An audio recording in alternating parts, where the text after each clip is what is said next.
Hello everyone, welcome back to my channel Shiksha guide. आज हम करेंगे एक्सरसाइज 4.1 से क्वेश्चन नंबर 6, जो कि हमारा इस एक्सरसाइज का लास्ट क्वेश्चन रहेगा। इस क्वेश्चन में है set up an equation in the following cases. इन केसेस में यानी कि जो इनके first, second, third, fourth part दे रखे हैं, इन केसेस में इक्वेशन क्या बनेगी, तो उसको हमें बहुत केयरफुली इसको पढ़ना है और फिर उसी की हेल्प से क्या करना है, इक्वेशन बनाना है। जैसे कि इसमें है, Irfan says that he has 7 marbles more than 5 times the marbles Parmit has Irfan has 37 marbles. और ब्रैकेट में इसके दे रखा है take m to be the number of Parmit's marbles. इसको हम जो परमिट के मार्बल्स हैं उसको लेट कर सकते हैं एम से, ठीक है। तो यहाँ पर let number of marbles Parmit has m, ठीक है। यहाँ पर हमने एम लेट कर लिया है। अब इसको एक बार और रीड करते हैं जिससे कि हमें इस वाले का मिल जाए। तो इसमें Irfan says that he has 7 marbles, यानी कि 7 marbles more than 5 times the marbles permits. तो इसमें जो परमिट के पास मार्बल हैं उसका 7 टाइम, यानी कि 7 टाइम कितना हो जाएगा, 7 एम। एम से एम में मल्टीप्लाई कितना हो जाएगी, 7 की, 7 नहीं 5 की, ठीक है। 5 टाइम्स, सॉरी 5 टाइम्स दे रखा है, ठीक है। 5 से मल्टीप्लाई हो जाएगी तो कितना हो जाएगा, 5 एम। और 7 ज़्यादा हैं, 5 टाइम्स से भी 7 ज़्यादा हैं। तो इसमें हम किस तरह से इसका लिख सकते हैं, जैसे कि यहाँ पर हमारा हो जाएगा 5 टाइम्स, ये हमने 5 टाइम्स यानी कि 5 एम हो गया। 7 ज़्यादा है यानी कि 7 मार्बल्स मोर देन 5 टाइम्स, तो 7 यानी कि +7 कर देंगे। अब ये हमारी हो गई मार्बल्स किसकी, इरफान के पास जो मार्बल्स हैं। इरफान के पास जो मार्बल्स हैं वो हमारे लिए गिवन भी हैं। Irfan has 37 marbles. इरफान के पास टोटल मार्बल्स हैं 37 और ये भी इरफान की मार्बल्स हैं। तो हमें क्या, इसके इक्वल हम इसको ले सकते हैं, यानी कि जितनी ये मार्बल्स होंगी उतनी ही ये 37 के बराबर होंगी। तो इसमें हम लिख सकते हैं इक्वेशन 5m + 7 इक्वल टू कितना, 37। तो ये हमारी इक्वेशन बनके रेडी हो गई। यही हमें इसमें बनाना था। नेक्स्ट पार्ट इसका देख लेते हैं, सेकंड पार्ट में है Lakshmi's father is 49 years old. Lakshmi के फादर 49 ईयर्स ओल्ड हैं। He is 4 years older than 3 times Lakshmi's as.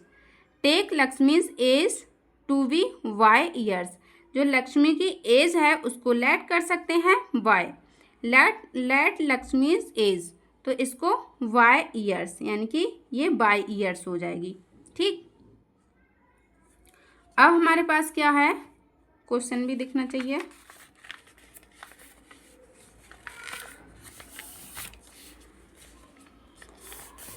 अब क्या दे रखा है,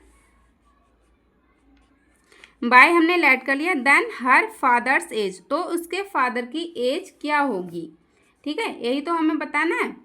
फादर की एज देख लेते हैं। तो जैसा कि इसमें लिख रखा है ही इज़ 4 ईयर ओल्डर, यानी कि जो लक्ष्मी देन 3 टाइम्स, जो लक्ष्मी की एज है उसका 3 टाइम्स, उस 3 टाइम्स से भी 4 ईयर ज़्यादा है, यानी कि 4 ईयर ओल्डर हैं। 3 टाइम्स पहले हम लक्ष्मी की एज का करेंगे। लक्ष्मी की एज क्या है, y है, तो 3 टाइम्स करेंगे तो कितना हो जाएगा, 3y। और उससे भी 4 ईयर ओल्डर, यानी कि 4 ईयर ज़्यादा हैं, ठीक है। तो ये हो जाएगी। और इसके फादर की, यानी कि लक्ष्मी के फादर की जो एज है वो 49 दे रखी है। तो इसमें हमारी ये भी लक्ष्मी के फादर की एज है, तो हम इसको लिख सकते हैं 3y + 4 इक्वल टू 49। ये हमारी इक्वेशन बन जाती है। नेक्स्ट पार्ट इसका 3 देख लेते हैं। 3 में क्या है, the teacher tells the class that the highest marks obtained by a student in her class is to his the lowest mark +7। इसको बहुत ध्यान से पढ़ना है, ठीक है, तभी पता चल पाएगा। The highest score is 87. Take the lowest score to be L, हम लोएस्ट स्कोर को जो है लेट कर सकते हैं एल। अब इसमें क्या है, इसमें जो हाईएस्ट स्कोर है यानी कि जो हाईएस्ट स्कोर किया है जिस भी बच्चे ने, उसका क्या है ट्विस, यानी कि 2L हो जाएगा। ट्विस दे रखा है, उससे भी प्लस करना है हमें क्या 7, उसके इक्वल है कितना, यानी कि हाईएस्ट स्कोर के इक्वल आ जाएगा, 87 के इक्वल आ जाएगा। तो हमें क्या करना है ट्विस यानी कि 2L, और उससे भी 7 ज़्यादा है, ठीक है। तो 7 हम इसमें ऐड कर देंगे, और ये किसके यानी कि हाईएस्ट स्कोर किया है, तो ये हमारा हाईएस्ट स्कोर है, और इसमें एक बार हाईएस्ट स्कोर दे भी रखा है 87, तो 87 के इक्वल हो जाएगा। तो हम लिख लेंगे 2L + 7 = 87। ये हमारा इसका इक्वेशन तैयार हो जाता है। अब हम देख लेते हैं last part 4th।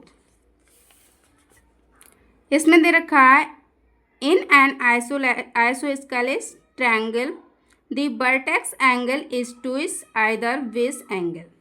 Let the base angle be b in degrees. Remember that ये तो दे रखा है कि जो ट्रायंगल होता है वो क्या, सभी का सम जो होता है कितना होता है 180 डिग्री, ये दे रखा है। तो इसमें जो आइसोसेलेस ट्रायंगल यानी कि क्या होता है, जिसकी टू साइड यानी कि टू साइड इक्वल रहती हैं, जैसे कि ये अगर L मान ली जाए या 2 सेंटीमीटर मान ली जाए, तो ये भी 2 सेंटीमीटर होगी और ये एक अदर होगी, ठीक है। इसकी हाइट यानी कि मेजर करने के बाद में ये 3 सेंटीमीटर 4 सेंटीमीटर कुछ भी हो सकती है। तो इसमें जैसे कि हमारा दे रखा है ये वाला एंगल है जो बेस एंगल, यानी कि बेस एंगल दे रखा है कितना बी दे रखा है, और जो हमारा वर्टेक्स एंगल है, तो वर्टेक्स एंगल हमारा ट्विस दे रखा है, यानी कि इसका डबल, इसमें लिख रखा है ट्विस आइदर बेस एंगल। तो जो दूसरे बेस एंगल हैं उनका डबल दे रखा है, ठीक है। तो कितना हो जाएगा, इसको हम किससे करेंगे, लेट ईच बेस एंगल। तो बेस एंगल हमारा क्या लेट किया गया है इसमें बी, ठीक है। तो इसको बी लिख लेते हैं, b degree. Then vertex angle, तो वर्टेक्स एंगल कितना हो जाएगा 2b डिग्री हो जाएगा। अब हमारा ये भी बी डिग्री है और ये भी बी डिग्री है, सभी का अगर हम सम किया जाए, 3 एंगल जो हमारे लिख रखे हैं वो 3 एंगल का सम किया जाए तो किसके इक्वल आता है 180 डिग्री। क्वेश्चन में भी दे रखा है 180 डिग्री के इक्वल आता है। तो हम इसको लिख लेंगे b degree plus v degree plus 2v degree equal 180 degree. ये हमारा हो जाता है इक्वेशन। ये लास्ट पार्ट था इसका। मिलते हैं नेक्स्ट वीडियो में नेक्स्ट एक्सरसाइज के साथ। तब तक के लिए bye bye and take care.